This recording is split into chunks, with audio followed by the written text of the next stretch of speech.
Over the endless waters of the world ocean, like a big lotus flower, there floats Mount Meru, harbouring all the creatures living in Sansara. At the top of the mountain, in the rich chambers, live the gods. A bit lower, Bellicus assures. Beneath them lie the world of the people, and below the people, in the caves under the mountain, the dwellings of the demons of the 21st circles of hell. At the foundation of the mountain, emerging from the darkness, lies Shersha, the great snake with 1,000 heads, each of them bearing the sign of a swastika. It is on the snake that Vishnu sleeps during the creation of the world, while the world rests on the numerous heads of the snake. You may have seen hundreds of worlds of the Meru Mount, no, not right now, but in your previous lives, or you may see them in one of your future reincarnations.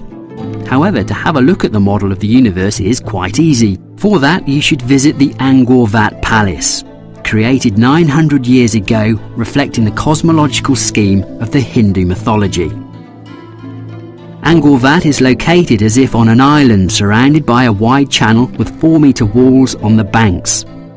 The long road, paved with sandstones and framed with balustrades representing Naga snakes, lead to the central building of the complex. It is constructed in the form of a 3-tier pyramid, each of the tiers corresponding to the 3 platforms, those of earth, water and wind, supporting Mount Meru. The construction of such a huge temple was done in a very unusual way. It was built from top to bottom. First a hill of earth was made, and then the elephants would bring stone slabs to the top of the hill, with the earth being removed to free space for new slabs.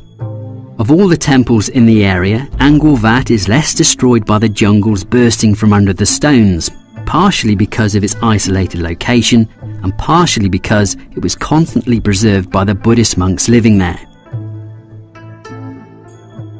The wall of the gallery surrounding the first tier of the temple is covered with bas-reliefs representing scenes from Ramayana and Mahabharata, as well as from the life of the ancient Khmers. The bas-reliefs can be in short described by the phrase of Michael Lermontov, the famous Russian poet.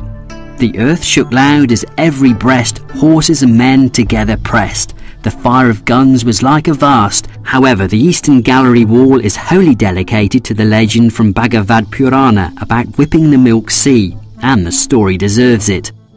The Milk Sea was whipped for thousands of years to get the immortality nectar.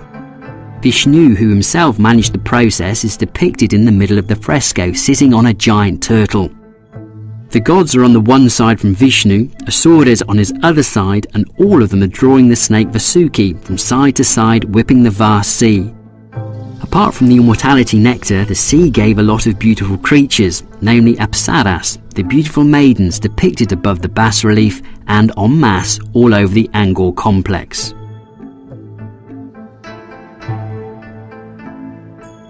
The first tier is connected with the second by way of intersecting galleries. There are 4 yards between the galleries at evidently earlier hosted pools. The first tier is connected with the second by way of intersecting galleries. There are 4 yards between the galleries at evidently earlier hosted pools.